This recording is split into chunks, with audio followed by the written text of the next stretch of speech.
Bienvenue sur la chaîne Savoir Investir. Pensez à vous abonner et à activer la cloche de notification pour recevoir nos nouvelles vidéos. La convention de compte. Dans la convention, vous trouvez toutes les règles d'utilisation quotidienne de votre compte bancaire. Pour gérer tous les aspects personnalisés de votre relation avec le banquier, la convention de compte renvoie parfois à des annexes spécifiques, comme pour les autorisations de découvert ou les cartes. C'est l'ensemble de ces règles qui est appelé convention de compte. Elle précise notamment comment retirer de l'argent liquide. Le plus souvent, au guichet ou dans les distributeurs de billets avec une carte de retrait. Les moyens de paiement dont vous disposez, chèques, cartes. Tout le monde peut donner des autorisations de prélèvement, utiliser des TIP, faire des virements ponctuels ou réguliers, tous les mois ou tous les trimestres, par exemple.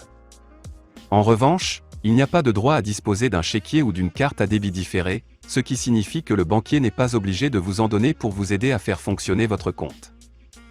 Dans ce cas, il devra vous signifier les motifs de son refus, au moins verbalement. Si vous n'avez pas de chéquier, la convention précise quelles sont les conditions pour en bénéficier et quand votre situation sera réexaminée. En attendant, vous pouvez bénéficier du service de la GPA, gamme de moyens de paiement alternatifs au chéquier. La délivrance d'un chéquier n'est pas une obligation de la part de la banque. La GPA permet de faciliter les règlements par virement ou par prélèvement et autorise la délivrance d'une carte de paiement à autorisation systématique. Cette carte permet les paiements et les retraits à condition que le compte soit suffisamment approvisionné. D'autres services peuvent être inclus comme une assurance perte et vol de carte, ou un accès Internet pour consulter son compte et effectuer des opérations. Cette offre de service est récemment améliorée avec un plafonnement des frais d'anomalie qui peuvent être facturés en cas de dépassement du découvert autorisé et la mise en place d'un système d'alerte SMS sur le niveau de solde du compte. Comment vous parvient l'information sur le solde de votre compte? Par l'édition papier des relevés de compte en fin de mois, ou immédiatement, par exemple si vous consultez votre compte sur Internet ou à un guichet automatique de votre banque à l'aide d'une carte bancaire. Le montant maximum de votre autorisation de découvert si le banquier vous en accorde une. Il faut savoir que, si votre compte est à découvert plus de 3 mois de suite, vous serez inscrit au fichier des incidents de paiement, géré par la Banque de France, et vous ne pourrez plus emprunter d'argent. Tous les prix concernant votre compte, à savoir les prix des produits et des services comme le virement, la carte, l'envoi des chéquiers à domicile, le mode de calcul des intérêts débiteurs et, éventuellement, des dates de valeur.